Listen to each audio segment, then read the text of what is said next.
importante a gente considerar isso? Porque existe toda uma estrutura social que, de determinada forma, afeta mais ou menos pessoas que têm alguns marcadores sociais.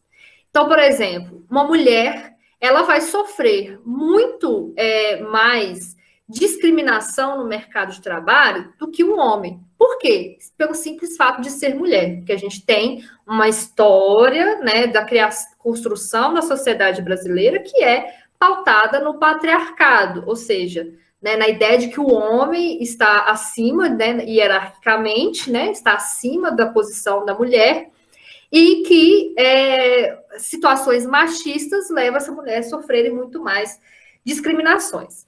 Só que aí o feminismo chega para falar, né? Não, nós mulheres não queremos, né, ser obrigadas a ser donas de casa.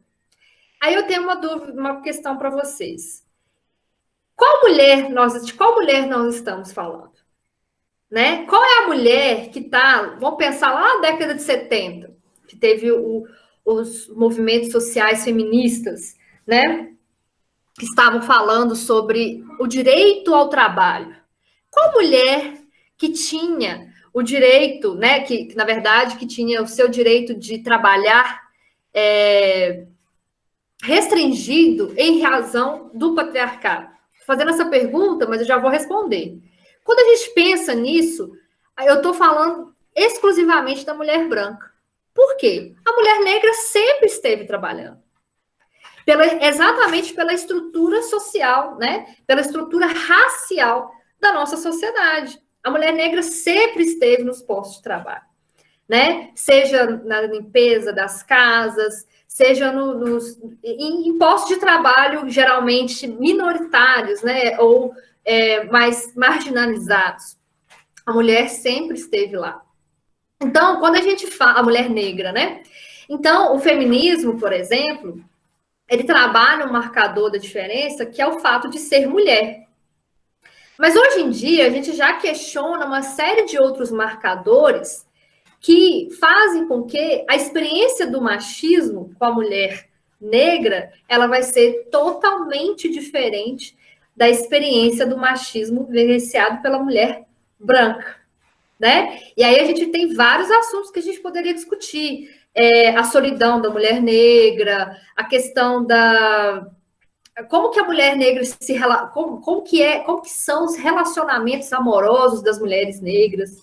Então, por exemplo, se a gente quiser falar assim, as mulheres no Brasil estão se casando hoje, não convém a gente fazer uma pesquisa somente com mulheres no geral. A gente precisa também entender que existe uma diferença. Se você for analisar os casamentos, né, em relação às mulheres, existe uma diferença entre mulheres brancas e negras.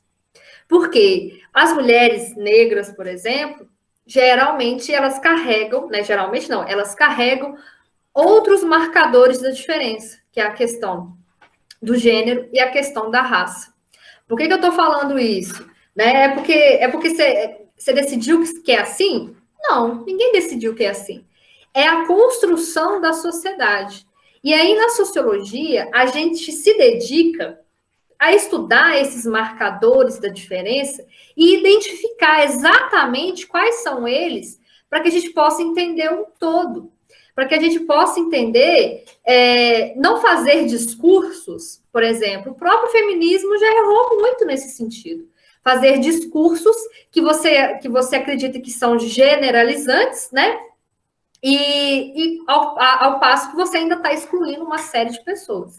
Tem uma imagem na internet que rola sobre essa crítica ao feminismo, tá? Gente, eu sou uma professora extremamente feminista, tá? Quem já teve aula comigo sabe disso. Mas é importante essa autocrítica, é importante a gente refletir sobre isso. Então, tem uma imagem, um meme que tem de umas meninas, umas feministas, né, na universidade, elas, para manifestar o seu desapontamento com relação ao machismo vivido por elas foram no banheiro da universidade e riscaram no espelho do banheiro, né? Não, abaixo o machismo, abaixo o patriarcado, o meu útero é livre, né? Etc, etc, etc, etc, etc. E aí, esse meme, logo depois, mostra uma mulher negra que era faxineira desse prédio, indo lá e limpar. Esse povo não tem serviço, não? Né? Quem teve que limpar? A mulher negra. Então, quando a gente, por exemplo, no feminismo mesmo, eu estou falando de movimento social, porque às vezes fica parecendo, quando a gente quer falar de marcadores sociais, a gente é o dono da verdade. Mas os próprios movimentos sociais têm dificuldade, às vezes, de identificar a diversidade de marcadores sociais da diferença, né?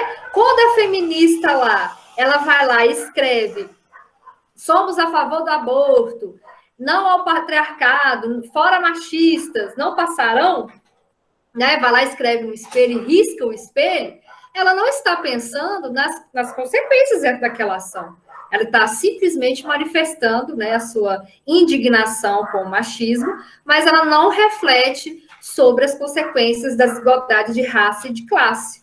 Quem limpou? Quem se prejudicou com essa manifestação dela? Foi uma mulher, e foi uma mulher negra, né? E aí, por isso que o movimento feminista negro, por exemplo, ele surge muito e bate de frente aí com o feminismo liberal, que é o feminismo branco, que geralmente pensa somente nas mulheres brancas, tratam somente a questão das mulheres brancas, com a ideia de que está tratando para todo mundo, está trazendo melhorias para todo mundo, né?